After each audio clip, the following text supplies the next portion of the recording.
Hello, I'm Galen. I hope you're doing well. In this week's video, I want to talk about expressions. The drawings shown in the time-lapse today will be of Sadie, the character we designed in last week's video. And I'm not going to really talk much about any fundamental stuff in this video. So instead of doing the basic expressions like happy, sad, angry, what I want to do in this video is instead talk about my own personal thoughts when creating more subtle expressions and hopefully help you make your characters more lively and have their expressions story driven. But just keep in mind that what I'm sharing today is only a few of many pieces of the puzzle and just the main ideas that go through my mind when trying to create compelling expressions. I've still got a lot to figure out. So, in no particular order, the first point I want to bring up is acting. And by acting, I don't mean in the animation sense where it's the character you're drawing's acting. In this context, I mean actually you physically acting out the kind of emotion or scene that you want to draw. So even if you don't record yourself, recording yourself can help as well. I just find that physically pretending you're in the conversation or situation that you want your character to be in can help you get into the headspace, which will help guide the feeling that you want to go for. You want the people who are looking at your art to feel the emotions you want to convey. So I think it makes sense that having those emotions within yourself, even before you start drawing, is really important to bring that character through. Drawing faces or bust shots just on their own, like I'm doing in this expression sheet, is a really great way to explore a character's personality. And if you watched the previous video where I started making this character Sadie, I said that I wanted her to be a tomboyish, confident character who also struggles with some insecurities and ego issues. So I tried to explore that a little more in these expressions, figuring out the subtleties in the way they would act and one sort of impression I want them to make. In a way, through expression, you get to know the character more and can figure out the kind of story you want to tell through them. In the first one on the left, I wanted to explore her punky, unimpressed sort of attitude. I raised one shoulder, gave her sort of a condescending kind of tone. The little story I had in my mind is maybe one of her fellow pirate crewmates just attempted a really difficult shot and they're bragging about it, but she's not impressed because she could have done that with her eyes closed. So that's the kind of little ways you can think about making stories in your head, even if you're just doing an expression on its own. For me personally, it makes the process more fun and gets me more invested in the character I'm drawing. The next point I want to bring up, which is sort of an extension to the acting, is interaction. So what sort of relationship you want to have between the character and the audience. Now that sounds a bit weird, but basically what I mean is the perspective the viewer has in relation to the drawing. I believe that expressions in its essence is just a physical response to an action or emotion. So when you're planning out your expressions, I think it can be helpful to keep in mind what you want the experience of the audience to be. That being how involved you want them to be with the character. For example, if the character is staring straight at the screen, that can create some more intensity or intimacy. However, if you're having them facing away or looking just to the side, perhaps that will indicate that what they're reacting to is more of an outside source or other character, and we as an audience are viewing something playing out rather than being directly involved. So that's just a little something I think could be interesting to keep in mind. So the practical way to apply this point I just spoke about would be to ask yourself these two questions. 1. How involved do I want the audience to be with the character? And 2. Would that work better in a first-person or third-person context? Alright, so the next thing I want to talk about actually has to do with the act of drawing, and that is going to be little details.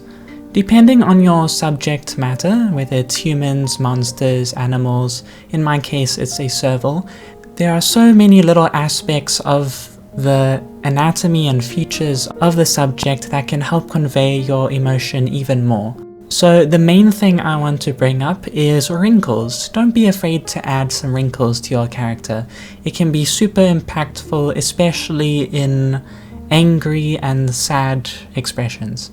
You'll see now as I'm doing the line art, I make little creases by the nose and the eyes and the corners of the mouth as well, just adding all those little folds, and no matter how beautiful the character may be, there's always a high chance of there being some sort of crease or wrinkle when making exaggerated expressions. And that's not just the face, even the way you draw the neck can help so much. When the head is tilting to the side, I recommend checking out some videos on neck anatomy, because you can add so much to the expression by the way it twists and those folds underneath the chin. It's just so good, so don't be scared of wrinkles, it's really great. And if you're doing some sort of animal or creature like I like to do, ears, whiskers, fur are other great ways to add more nuance. So if, let's say, the character's surprised, the fur could be all spiky and the whiskers could be wobbly or to the back. So you want to use all that you can at your disposal to create the most impactful expression possible. Even accessories can be a great thing. So in one of the poses I have here, my character's kind of leaning forward shouting at someone, and I have the nose ring flinging forward and the chain earrings showing some movement. I try to think of my expressions like it's being animated, so I keep in mind those little secondary movements and everything in the character that can add more variety and explosiveness to its expression design. I hope that made sense and wasn't too rambly. It's just something I get excited about, so. Okay, so the last thing I have to talk about today is also something to take away from animation. I think studying animation, even if you don't animate, just learning some of the principles of animation can really help in poses and expression, and just animators really have a good way of conveying the essence of things. So what I want to briefly touch on now is anticipation, which is a animation principle. Basically what it is the movement building up leading to the actual action. And in this case with static expressions, you know, and drawing, what I'm using that to refer to is you don't always have to draw the exact moment a character is making an expression. The best example I can think of is a sneeze. You can show an expression of a character about to sneeze instead of actually the sneeze.